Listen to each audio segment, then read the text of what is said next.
Hey friends, and welcome to this week's episode of the U-Turn Podcast. This is your host, Ashley Stahl. I'm a counterterrorism professional turned career coach, speaker, and Forbes blogger, and I created the U-Turn Podcast because, let's face it, every now and again we realize that we're living life on autopilot and it's time to wake up and make that U-turn in your life. So prepare to go deep with some of the most transformational people I know, here to help you grow and upgrade your mindset, whether it's in work or love. Also, be sure to stick around for the end of every episode where I'm going to reflect on the conversation and offer actionable coaching insights to have a real impact on your life.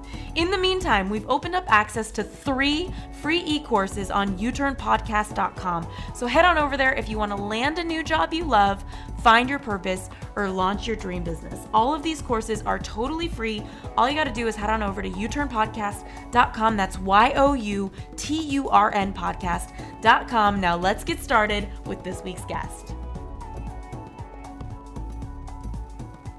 Because the truth is, you're never going to be like 100% on the same page. Your partner's always going to annoy you. Your partner's always going to be different than you. In fact, I kind of believe that we get partnered up with people that are going to teach us something about who we are, right? Like what we need to learn is who is our best match. So what I mean is that there's going to be those 63% of things that you're going to like have a difference of opinion about. That you're going to be able, and because you have those 5 core values though, and this is what's beautiful, is that those 5 core values are going to be so strong and so essential that they're going to be the force and the base and the foundation with which you go about resolving and working through all of those other issues when they come up. Mm-hmm. Just you're never going to solve them, right? I was looking at my cat the other day. He's like, freaking the as one does. Cat. He was like, gets into everything. I got another cat who couldn't give a crap about anything. And I was looking at my cat and I'm like, you know, I'm not sitting here going, God, I wish my cat were less curious. I wish he would just like chill out, right? Because that's who he is. Yet we go to a partner and we're like, you need to change.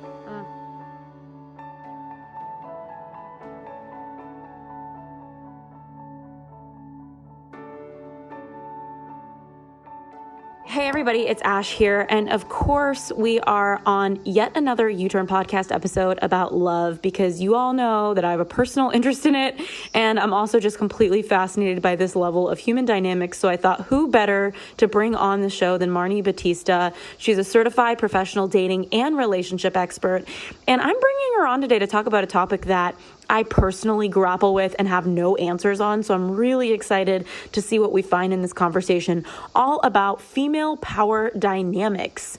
So I don't know about you, but I think that I notice all the time that we're in the age of the boss babe. In fact, my friend Natalie created Boss Babe. So I am surrounded by the real boss babes, and all of you guys listening to the podcast all the time. And I'm often asked like how you can really own and be in your power. And I totally get that sometimes in your dating or marriage situations, that translates into emasculating your man or feeling less attracted to him. Maybe you make more money than him. Maybe you feel like you have more of a sense of purpose and mission than him. Whatever these dynamics are, we want to talk about how you can overcome it. And so Marni, thank you so much for being here on the show. So this is like my favorite topic right now, so I'm pumped. Yeah, I feel like I'm about to find out all sorts of things that I needed to know for myself. So I'm curious, like what got you, of course, you know, just like quickly your story, like what got you interested in relationships? Usually people have a fascinating segue into it from their own lives. So tell me. So, you know, I always say like we teach, you know, what we needed to learn. So the short story is, so I'm 53, just so, you know, everyone, you can place me in the generations. And I got married when I was freaking 22. I met this guy when I was 19. You know, I slept with him and he asked me out again. So I was like, good, he's a keeper. That was my like filter at the time. He had a job, married for 17 years, had these great 3 kids, but I was super unhappy in this relationship. He was like a narcissist. I kind of felt like a piece of crap the whole time. I had like a great life. Like if you could have the golden handcuffs of like, you know, being a wife and mother, it was that, right? Like credit cards, nannies, but I was really unhappy. Got a divorce. Guess what I did? Freaking met like the same version, like better looking and younger, but the same guy. Didn't marry him, luckily. But at that point, I was like, oh my God, I am a freaking mess. I have 3 daughters. Like, if I can't figure this out for myself, I have to figure this out for them. And that's when I really set about to figure out what was the missing piece in having a healthy relationship, in dating, in attracting the right partner. And I really did it. Came up with a process and a formula. Now I teach it to my clients. And what's really fun is that my clients I've been working with for the last 10 years are in these amazing relationships, and they're all boss babes, and they're all with men they like never imagined themselves being with, and they're getting all these needs met in different ways. But there's just some crazy stuff going because roles have changed, and it's not something your mom can help you with, and because it was a different time. And so we're really writing the script for a future generation on how are we powerful women and also having healthy, intimate relationships with men. Mm-hmm. And like, I'm so curious because for you, I've dated a narcissist before too. And I think we all have a healthy level of narcissism, right? Where, I mean, I look at me, it's like I'm a business owner. I have a brand with my face on it. I guess there's a healthy level of narcissism to that, but I think it's really fascinating, you know, like the journey that we often go on after we date a narcissist. And I also find that there's a lot of women who are so powerful that they maybe feel like because they make more money or because they have more excitement in their career, they tend to look at their partner at some point when the dynamics shift. Maybe they met when they were younger and now things are changing as they step more into their career. And I'm kind of curious, like what you're seeing right now in your practice and coaching people and supporting people as an expert with like these power dynamics between masculine and feminine and women who are trying to be a boss, you know, being a boss, forget trying. Yeah, exactly. And what that really looks like. Yeah, so what's interesting is, so, you know, when I was dating, I dated for 5 years, and I met my husband, and it was literally 10 years ago, and I was just starting my business, and I was a former like school teacher, and we were, you know, he was sort of like, I don't know what I want to be when I grow up, and I was like, that's cool, neither do I. You know? And we started this relationship, and then I sort of got in my lane and I figured it out, and he was sort of on a different path and a different timing. And what has happened over the 10 years in this evolution is, you know, I've created sort of this like empire, if you want to call it that. And he sort of decided to go a different way in what he does in the world and navigating that. And I always say I'm at least 10% ahead of my clients, right? And so navigating that, like, how do you handle money? Right? Because when you get married in your 20s, for most people, if you talk to people who are married in their 20s, they built their financial security together. Their money has been merged and they just do money. Now, they still might argue about money, but there's not as much of this is mine and that's yours. When you are older and you have made your own money and you get into a relationship, there is a whole other piece that needs to be handled. So one of the first things in the power differential, let's call it that comes up for a lot of couples, even when they're dating, is how do we do money? And I guess I'm kind of curious, like just thinking right now, like I've been pretty empowered in my career, and it's an extra special dynamic being a career coach, because you can imagine it's like if you have like a lost bird, I can actually help them fly. So yeah, exactly. And so one of the biggest challenges for me has been like being empowered, being on purpose, feeling inspired, feeling like I have a capability around making money. Like I don't value money like as a top priority. Like I know I need to make it as much as my creativity I value. But there are times where I've dated a guy who is starting his business and he's struggling at something, and I'm looking at it and I coach people on that. So I'm thinking to myself, oh, I know what he needs to do to get clients, and boom, boom, boom. And sometimes that makes me sad because I'm like, oh, wow, I feel so much like I can carry the ship for somebody, and I wonder if they can carry that ship for me, and feeling like they can't. And so I'm curious, like, what that line is where women like me who are listening, like, at what point am I being judgmental and like having too high of standards where I'm not being human and, understanding that people go through things? Or am I simply wanting to be met, wanting to be understood?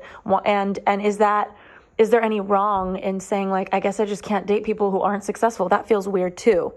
So I'm kind of curious, like, what you would do with that.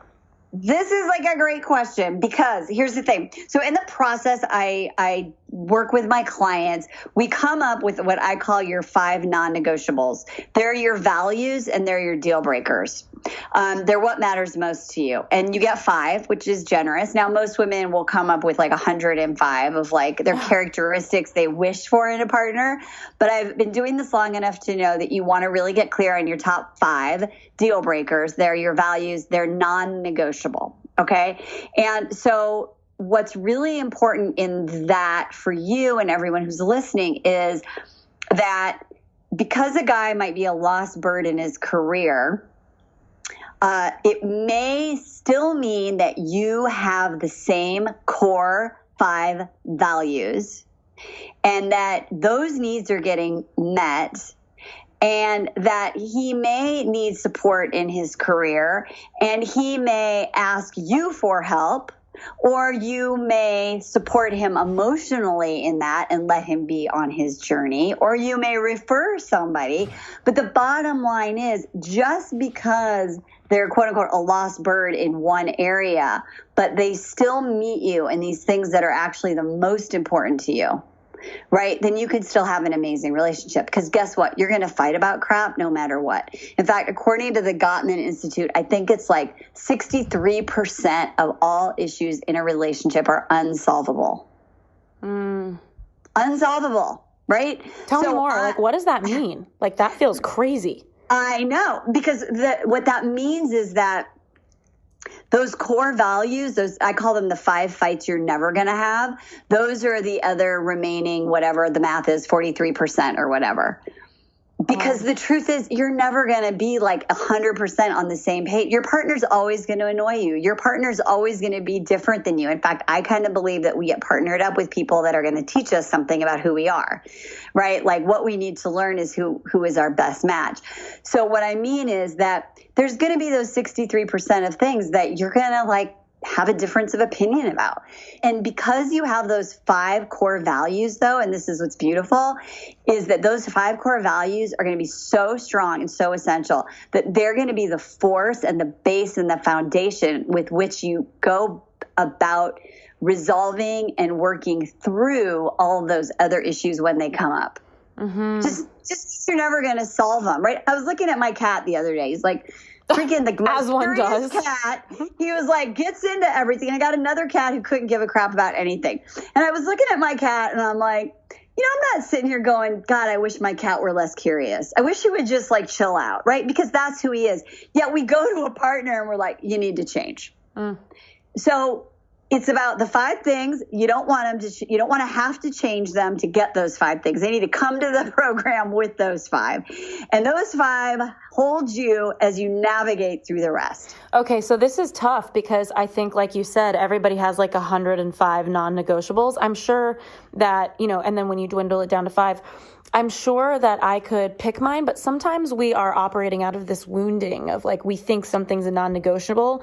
Like, for example, because my dad lost all of his money when I was a little kid, because I had a multi-million-dollar company and lost a lot as well, I repeated what he did.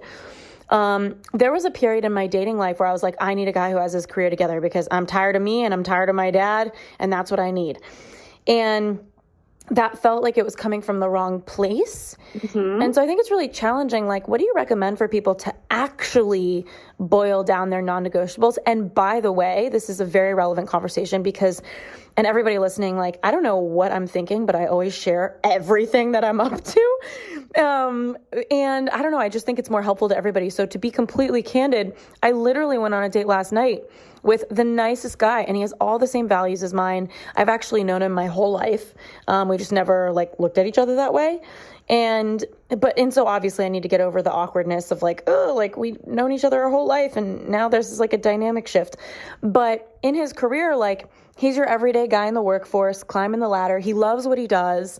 He has some ideas for a business. But like, meanwhile, I'm like being hired to do keynotes on all sorts of topics and like really at my prime, like writing my book for my book deal. Like, I'm in my power right now. And so it felt kind of like, wow, you're a lot of amazing things, but is there an imbalance if I'm like crushing it right now and you're just like climbing the ladder? So I think like number one, how do we really get clear on our non-negotiables? And number two, like, how does that play into a dynamic like that? Because I know a lot of women who are boss babes who have told me this exact thing.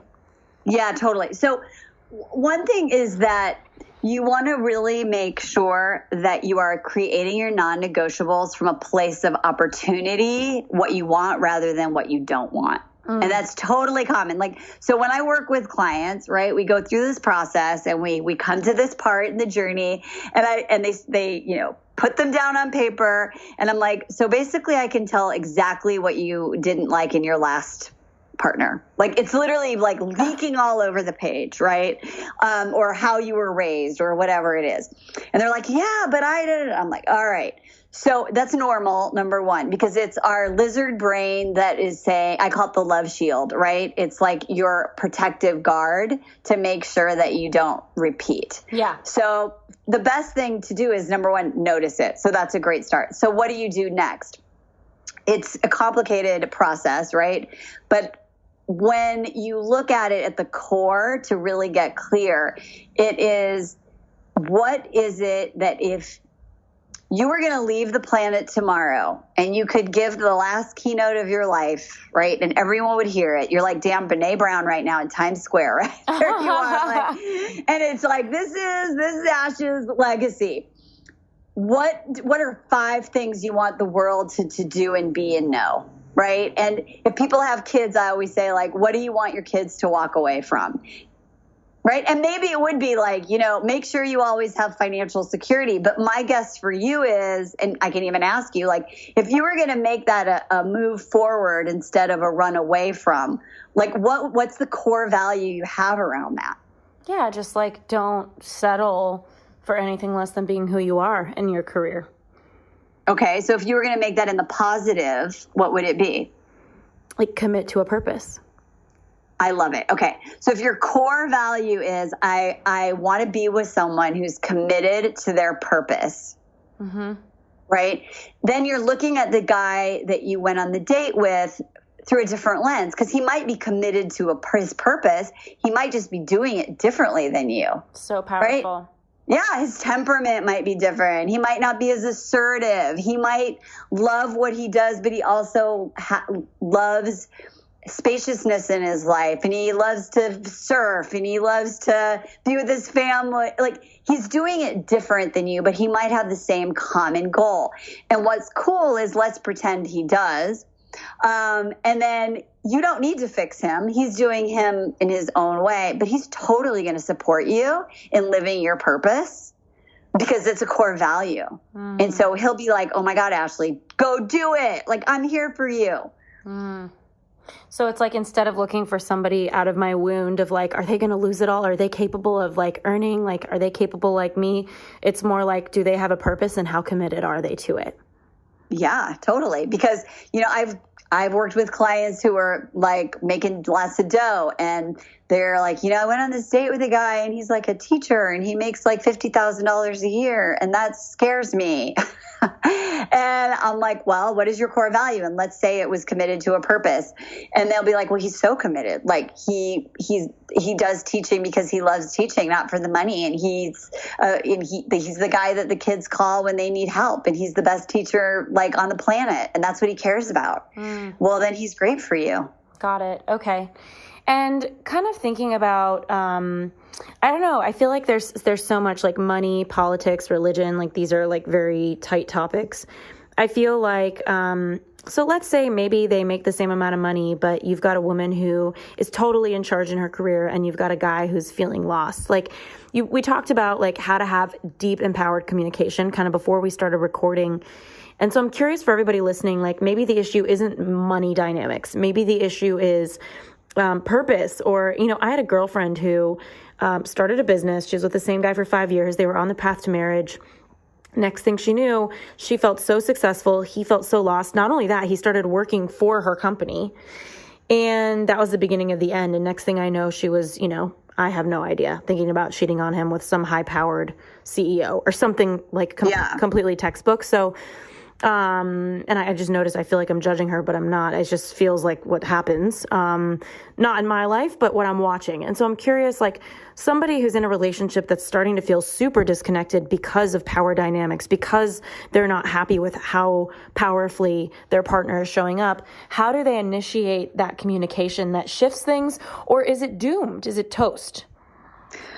I love this conversation because here's the thing. So, and that's why the work that I do is like a process. And so this conversation that we want to talk about is part of that process, right?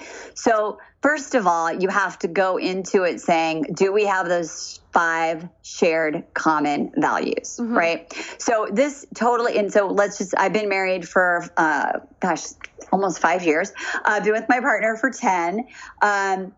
We were totally having this conversation. He was in production doing commercials, hated it, freelance. I'm like doing my thing. I'm like, you need to work more, be me, right? Like be me. And then all of a sudden I start realizing that because he's working freelance and we, at the time, our kids were all living at home because now they're in college and older, that he's totally like doing all this stuff that like I can't do because I'm like boss babe, right? Like I'm working my ass off. So suddenly he's like totally responsible for planning all these incredible travel adventures. He's totally picking up the kids. He's totally dealing with like all the handymen and all this kind of stuff. He's just doing all this stuff. And it hits me. I'll never forget, because we do this annual goal setting process every December. And we're talking about what worked and what didn't work. And suddenly it hits me that he actually provides almost more of a value being like working part-time than he would full-time. I'm like, holy shit, there's like totally value. There's like huge value in that, right? So the bottom line is we're like, all right, but still we have to have a conversation about it. So we do what I call the joint problem solving statement. And it's a process by where you're like, we have a problem in our relationship. And so we've got to figure out, how do we navigate it so my needs get met and your needs get met, and we both are working toward our shared common goals. So does that make sense so far? Yeah. Okay. So one of the things we can talk about as an example is roles and responsibilities then, right? So we sat down and we're like, all right, so step 1 is let's just put our shared common values on the table. So we literally wrote them out. We're like, yep, these are the 5. Freedom, integrity. I'm trying to remember what all of them were. It doesn't matter. But we like set them out so they're in front of us, literally. And the next thing I do on my own and he does on his own is like, so what is it that I need? Like in the area of roles and responsibilities, what is it that I need? So I'm like, well, I need to feel supported. I need to feel like fair, right? Because we all want fair and just. I want him to do it in a spirit of choose to, not I have to, right? Where he's kind of being a whiny bitch about it. Okay. And he's got his needs. And so his needs are like, I want to feel valued. I want to have freedom to be able to be outside and in nature because that's part of my self-care. And I also want to be able to have a say or some power around these. Because right now you're just kind of telling me what to do like I'm your bitch. Right? Because I'm the boss babe, right? Yeah. So anyway, so we do that separately. And then we literally like wrote it on a piece of like poster paper because we're weird like that. But it was like, so joint problem solving statement. So if we have a common goal of freedom and integrity. Okay. And adventure. That was the third one.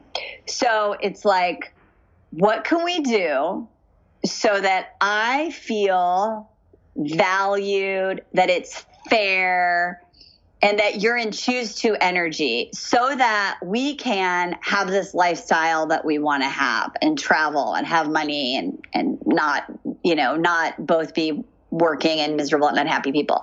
And he was like, okay, great. And my thing that I get is freedom and the other things that I mentioned. And then literally we looked at it like that. We're like, oh, wait, we're both going for the same goal. So he was like, oh my God, totally. Like he needed buy-in. He wasn't connecting really the choose to in like that common goal. He was looking at it like, I'm your bitch. And I was looking at it as it's not fair. So you need to do more.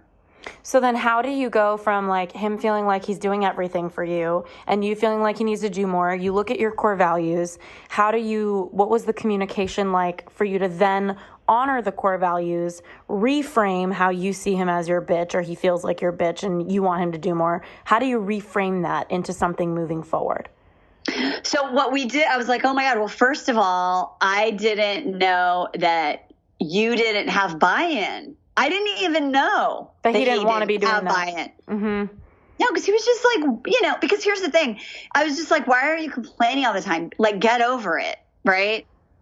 Mm-hmm. And he was like, why am I doing all this stuff? And like, I just want to go surf. Right. So the reframe was like, oh my God. Okay, wait. So our common goal is that we want to like be able to like travel and we want the kids to learn about integrity. And we really want to like, he wants me to like have time to like be available at the end of the day. And he wants time to go surf. And I was like, oh my God, well, let's figure out how we can do that. And once his how to shift, right, his choose to, he had buy-in. And once I realized that he wanted some say in it and what it would look like and how could it work out, to where he had time to do the things that are important to him. So he wasn't just spending 8 hours a day doing my bidding. Mm-hmm. Right. Mm-hmm. Then we were like, oh, okay, let's figure it out. So the bottom line is it was kind of amazing. Once we had that conversation, his energy shifted, my energy shifted. And he ended up getting a virtual position. So we really got clear on what was important. He ended up getting a virtual position. He got out of production, doing the stuff that he loves to do. And the job was 4 to 5 hours a day. Okay, so that means in theory he has time now to do his own thing and also do stuff for the family. And our goal is freedom and this certain lifestyle. So now because he's not doing production anymore, he can live anywhere. He can be remote. So now we can actually travel and work, both of us, all over the place. So when that position, like the energy shift, the position, really getting clear on what is he really looking for, what's really important. It's not important really that he goes to work every day and works 9 to 5 and has this job with insurance and vacation, because that's actually not in alignment with the life that we want to create. Okay. Hey U-Turners, so sorry for the quick interruption, but I want to make sure you know that this episode has been brought to you by the Job Offer Academy, our e-course to help you land a new job you love. So if you're sick of applying for jobs and never hearing back, and you'd like to try a free version of our job hunting course, just head on over to youturnpodcast.com/job offer. That's youturnpodcast.com/job offer. Now let's get back to this week's episode.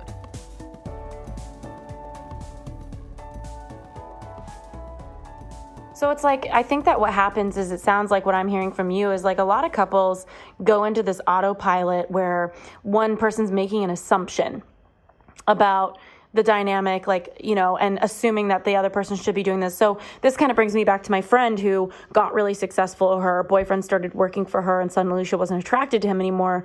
Maybe she was making the assumption that he even wanted to work in her company, or maybe he was making the assumption that, she wanted him there. So it's like, there's such a lack of communication, and that's so interesting. And okay, so you want to get buy-in from your partner. That's step one, that there's an issue and that it needs to be discussed. And then you want to come up with a joint problem-solving statement, is what you said. So, yes. And tell me, what does a problem-solving statement mean? It means that you both are agreeing that we have a problem, okay, and you're going to have what I call a shoulder-to-shoulder approach to solving it. Okay, tell me what a shoulder-to-shoulder approach means. Like, is that just what you talked about, like a collaborative communication? Yes, because so when I coach my clients to have these conversations with their partners, I literally say you have to sit on the same side of the table or the same side of the couch, or if you go do it at a coffee shop or a restaurant, you're sitting on the same side of the booth, because the energy actually shifts when you're standing next to each other versus like opposite of each other.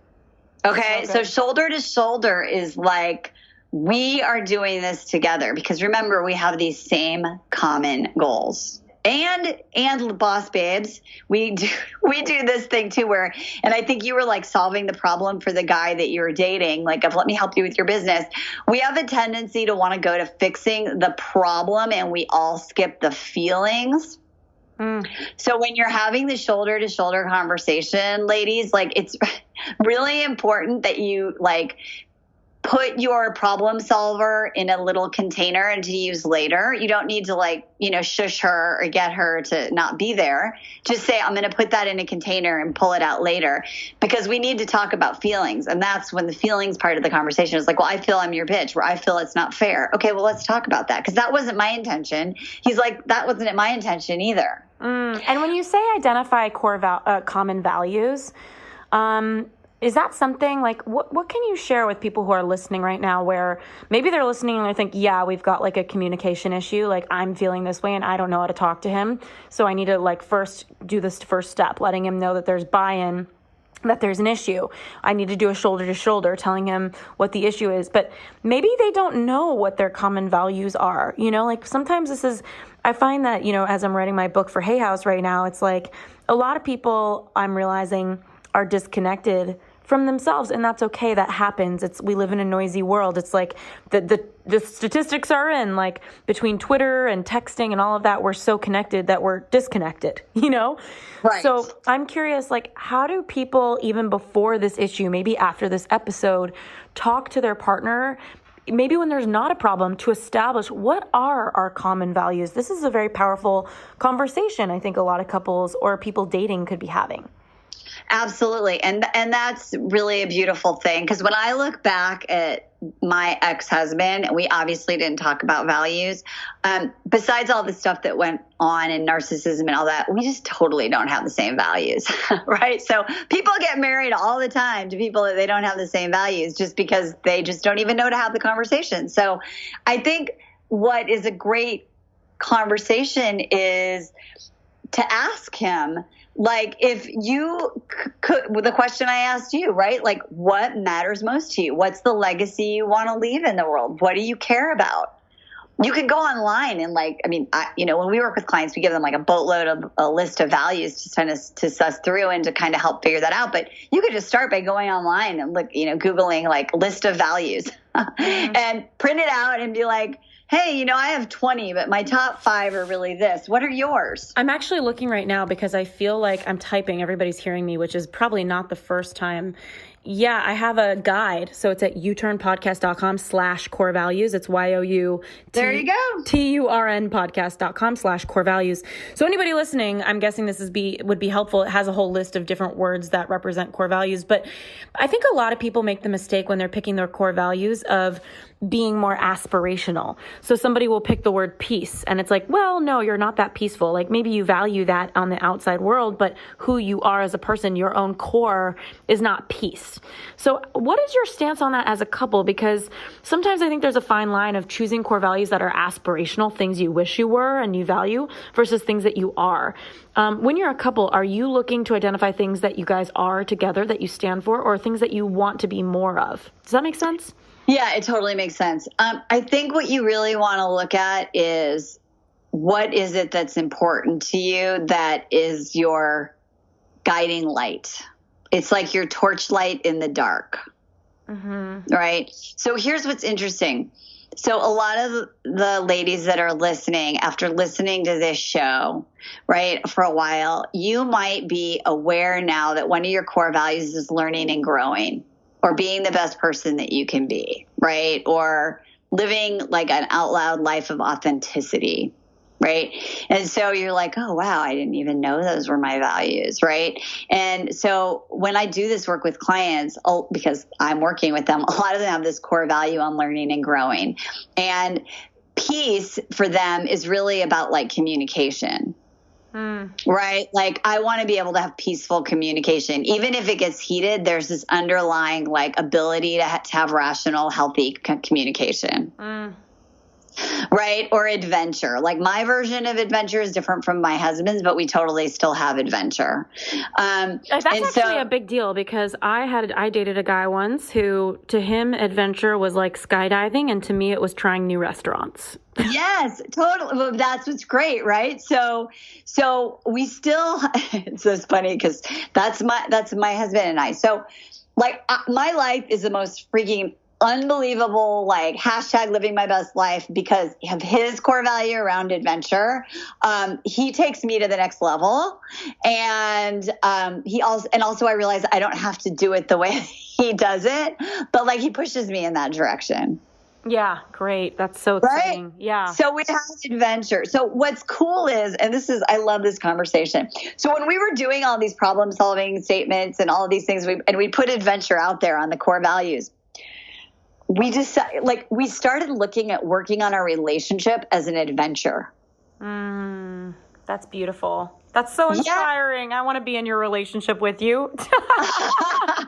I was like, so we did it last year and then we continued. But last year we made it like, this is the year of the epic relationship adventure. We're going to like just totally work on our relationship, like, and go to workshops and try new things and and so it was, but he was like, oh, I'm totally bought into that. Like, I love adventure. I'm like, me too. Like, so that's how this can serve you. So aspirational, I mean, I think when you have that conversation, it's like a tool. Someone's like, you should have your core values. I'm all about like, who are you? Like aspirational now, whatever. Like, what do you care about? Like people like faith, learning and growing, emotional intelligence. Like I have clients and their like core of who they are is something around like environment or being a global citizen or something. Like it's just who they are. Like, could they do more? Yes. But they're not people who are like, one day I should really go to a protest. Do you know what I mean? They're like, this is just like, it's their soul. I just think it's really funny you said that because I used to work in counterterrorism. So like I did deal with people that did wake up and say, today we're going to a protest. That was like a huge part of my job. So this is very... Oh yeah. And so those people, that's their core. It's a core value. It's not. And so I want people to get out of their head about like, what are my core values? Are they aspirational? No, like, who are you? What do you care about? Beautiful. What have you always cared about? Okay, so now you're getting me like all revved. So, okay, so people are coming up with their core values together. Maybe they're looking at my core values guide that I just shamelessly plugged. Yeah, put that in the show notes. Yeah, definitely, the core values guide. And then your needs versus your partner's needs. So you kind of touched on this quite a bit, but I think that we can really take a cause for pause. Oh, that's interesting little rhyme I just did there. And really look at, how do you know what your needs are? How does your partner know what he needs? Because as you saw from me, I'm like, I need someone like my inner child who's throwing a tantrum at her dad who lost all of his money and herself who did the same. I need somebody who has this shit together, So it's like, how do you really figure out in your soul, like, what do you really need? Because I think a lot of people don't have that connection to themselves. They don't. In fact, so let's talk about communication because it's so basic. So women come to me all the time. Like I'm notoriously like, what do I say? And I'm like, well, what do you want? Great question. What do you need? And they're like, I don't know. I think la, la, la, la, la, and I'm like, no, take a beat, take a pause. What do you want? What is the outcome you want of this conversation? I want him to, I'm trying to think of one from my life. I want him to buy me gifts on my birthday and Christmas. He should just do it. No. He shouldn't just do it. He's not you. His love language might not be gifts. What do you really want? So it's like having the pause. So never underestimate the power of a pause, a cause for pause, right? Like to really ask yourself, what do I want? Right? If I could have it any way, what do I really want? What do I really need? So the first thing to do is to ask yourself. Now, here's a little thing. Lots of people will say to themselves or out loud, I don't know. And I believe I don't know for the most part is a bunch of BS because it's just a cover up for I don't want to deal with it. Oh, wow. That's so good. My poor friend, she tells me that all the time when she's texting a new dude and she's about to get the no from me. Marni tells me that you're just opting out, you know? So this is about like, deal with it. What do you really want? Well, I don't want to, because then he'll think, I'm like, no, what do you really want? Right? Mm-hmm. So like, you know, at the holiday time last year, my friend owns a jewelry store and she got this ring made for her and it totally didn't fit her. And it was just beautiful and it totally fit on my hand. And I just sent him a picture and I'm like, I would love to be surprised with this. That's amazing.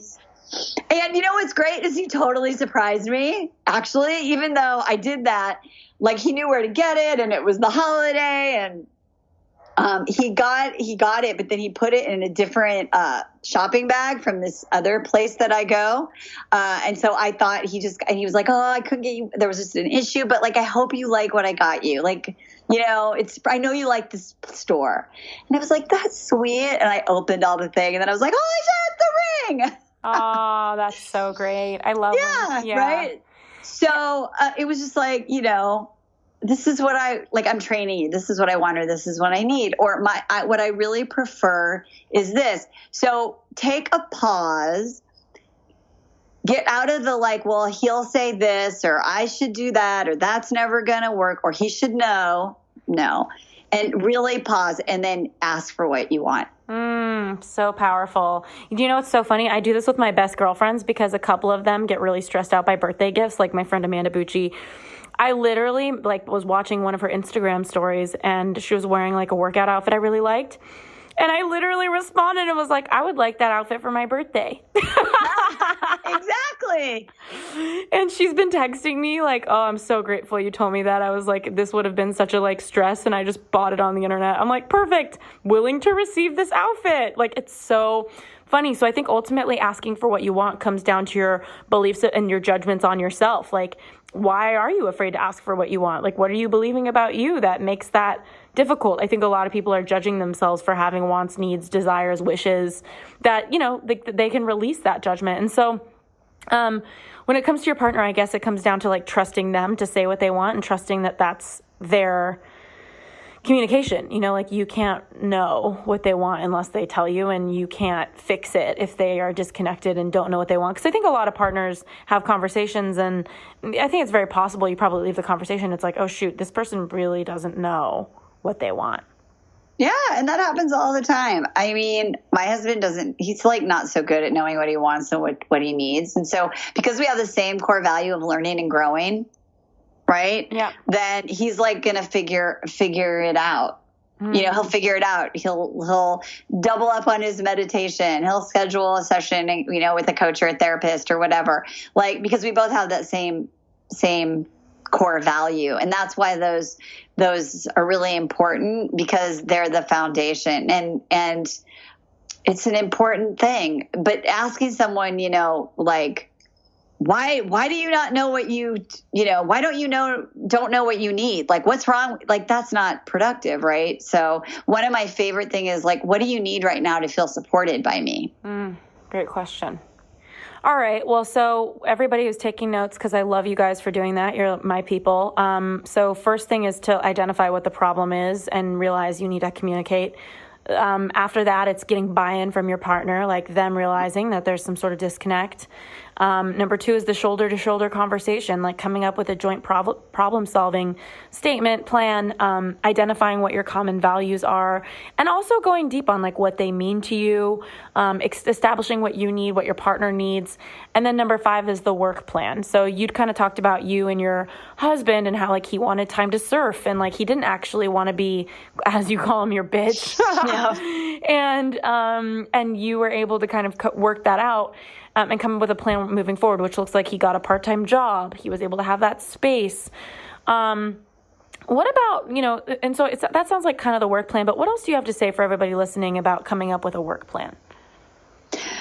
I think, look, I'm a huge implementer. I'm sure you are too. And most of the people who are listening are. What I really want you to get clear on is like my cat, right? Like your partner, the guy you're dating, isn't going to do things necessarily the way you do. And that's a good thing because you actually don't want to be with a version of you. I promise. And so allowing your person to implement in their own way, in their own process. Now, one of the things that we've been doing this year, which has just been crazy experiment, is we've been having like weekly household meetings. And some of my clients are like, my boyfriend or my husband will never do that. And I'm like, okay, maybe not. But it's really helped with the work plan. Because we have those common goals and we're looking at what needs to be done. It's literally a household meeting, right? And so it's so amazing how I'm like, what did we used to do? Because it's like, oh, what's going on this week? Do we have visitors? We have travel. Do we need to book? Like, where are we with our budget? Like we have a project this year. We want to like redo our backyard, or we want to save more money, or like, what do you as a couple want to do? Like for your life. And so you're just getting together once a week and you're talking about what you're doing and what the plans are. And if there's any implementation, there's just a little accountability because again, you've got those common values and goals in front of you. Now I will tell you this, I am like super goal oriented. So like at the beginning of the year, I wrote down like my personal goals, my business goals. My husband's got them kind of in his head. He's not that guy, right? He's just not that. I mean, he knows what he wants, but he didn't like freaking make a spreadsheet about it like me. So that's where I'm like, cool. You want to get better at surfing. So are you going to go to that thing in Australia or are you going to go to that thing in Mexico? And he was like, I don't know. And I'm like, come on, man. Like, this is your value. Like, what do you need to feel supported in this? Now I would, be the person who has that written down. And he's just like, I really want to get better at surfing. I've been thinking about these things. I'm like, okay, cool. Well, so then I kind of have an interesting question, which is like, when do you throw in the towel? Because I think some people might practice these steps. And like the relationship that I was referring to, a friend that I had, it's kind of toast, honestly, Marni. Like I was watching this and I'm like, he is so emasculated. The dynamic is so deep. Like this feels toast to me. So at what point is it like, you're just not a match, like this is beyond communication. You're in your power and this person's not, and it's time to go. Like, how do you look at that?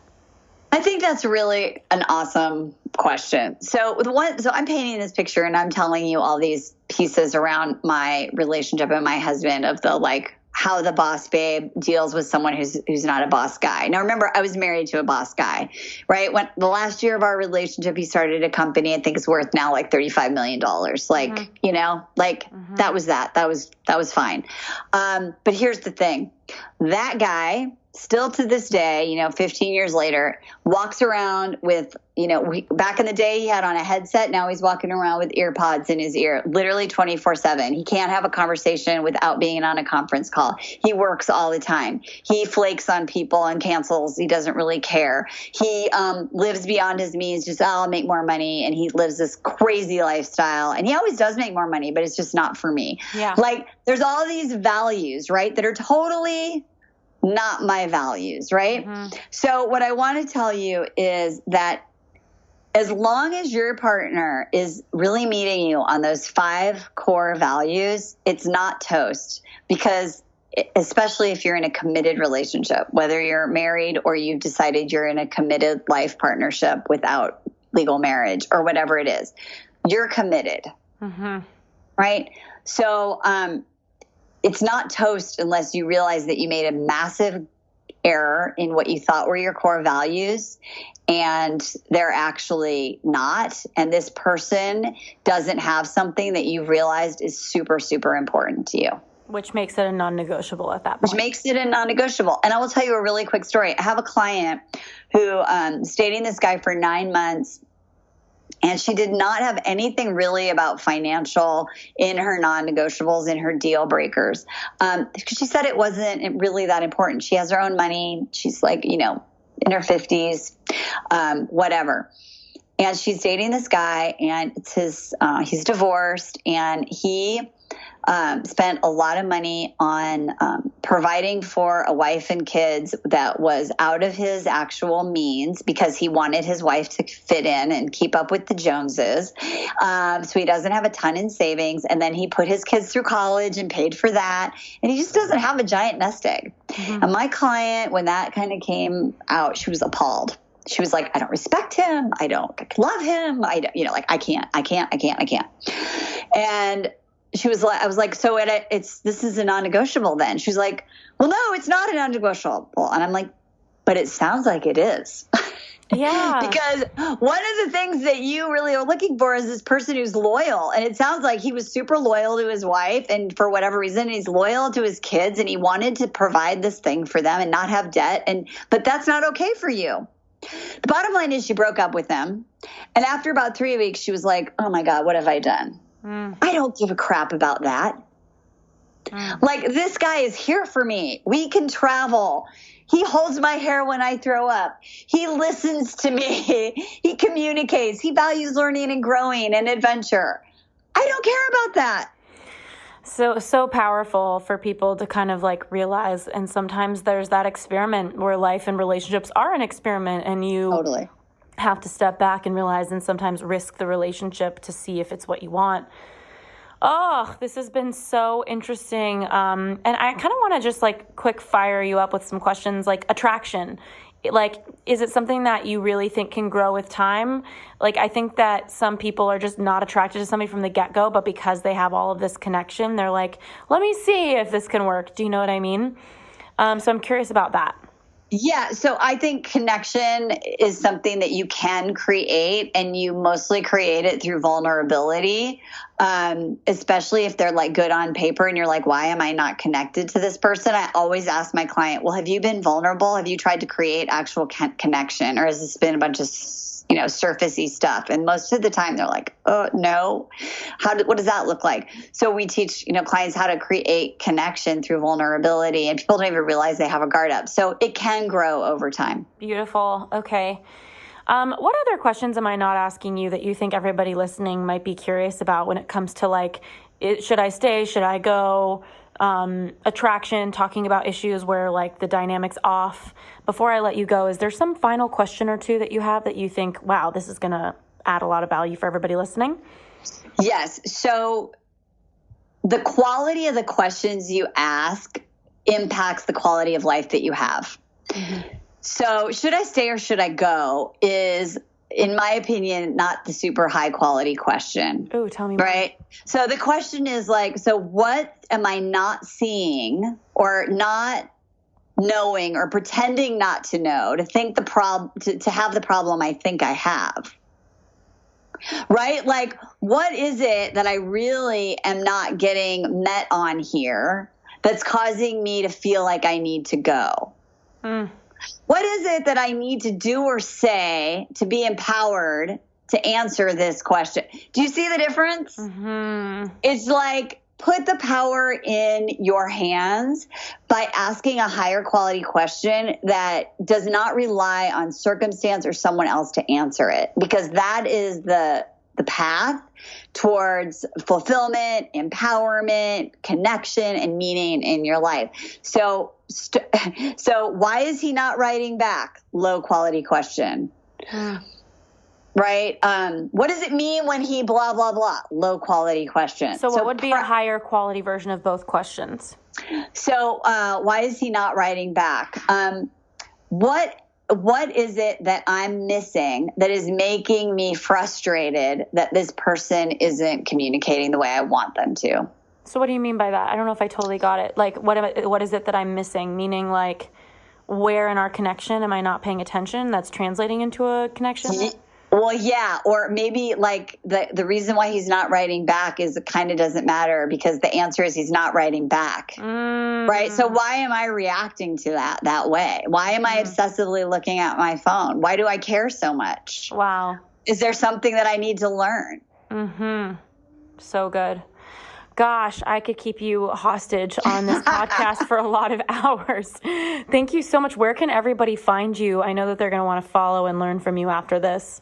Well, number one is definitely go to our podcast, The Dating Den, and you can listen to it on iTunes and Libsyn, all those places, wherever you listen to podcasts. And then you can go to datingwithdignity.com. Wonderful. Thank you so much, Marni. This has been awesome. Thank you for having me.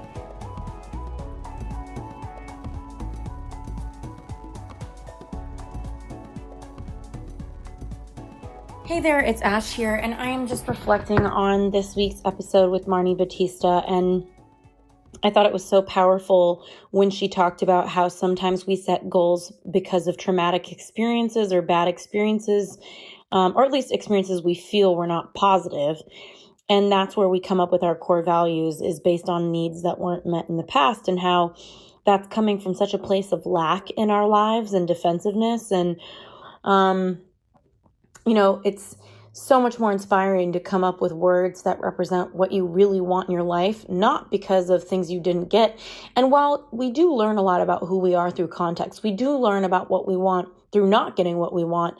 I think it's so much more inspiring to live a life where when you're coming up with goals and generating your aspirations, you're not coming from a place of what you didn't get or what you're disappointed in with your life. So I'm really excited for what you come up with and what you create. And those of you who haven't seen our core values guide, it's so helpful over at youturnpodcast.com/core values. That's YOUTURN podcast.com/core values. Such an incredible resource for you to get into this place of real alignment and getting clear on your core values. And I think there's two mistakes people make when they come up with core values. Number one is coming from that place of lack, of like, I didn't get this, and that's why I value that. And I've definitely fallen into that pattern. But the second danger, I think, with core values is being aspirational. Picking a word that you value that is what you wish you were, but you're not. I find core values are things that exist at your core of your being, of who you really are. And being able to use those words as your key ingredients, your guiding compass for the life that you create. So I'm really excited with what you do with that. I think Marni is a really scintillating speaker. And those of you who are curious, I'm still in a relationship and dating that person I brought up on this episode. The family friend who I thought maybe was too young or too green, and I'm learning so much and getting so much out of it. And I think it's the best relationship I've ever been in. So it's been really interesting to do kind of what Marni said, to look at my core values and realize that these are the compass to a good connection. And my experience on the other side of that is deep love, deep understanding, and so much purpose. And I just wouldn't have it any other way. And with that said, I'm so excited to hear what you think of this episode. I would love for you to shout me out on Instagram stories. Let me know what you learned. I love sharing your stories. I think it's so fun, and I am just so appreciative for you tuning in. All right, have a great day. Sending all the love.